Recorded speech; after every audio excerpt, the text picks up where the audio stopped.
Hi అండి, welcome back to my channel. Please అండి మన ఛానల్ సబ్స్క్రైబ్ చేసుకోండి. ఈరోజు అయితే పల్లీల చట్నీ చేస్తున్నానండి.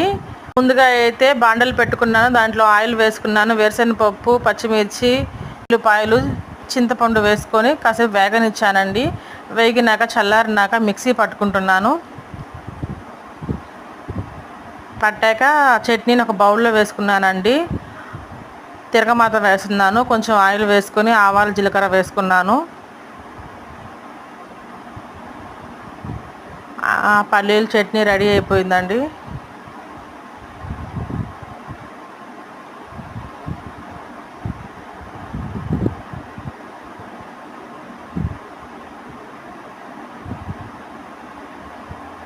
ఎగ్ దోశ వేసుకుంటున్నానండి. దోశలోకైనా ఇడ్లీలోకైనా ఆ పల్లీల చట్నీ సూపర్ టేస్ట్గా ఉంటుంది. అంతేనండి, రెడీ అయిపోయింది. Bye bye.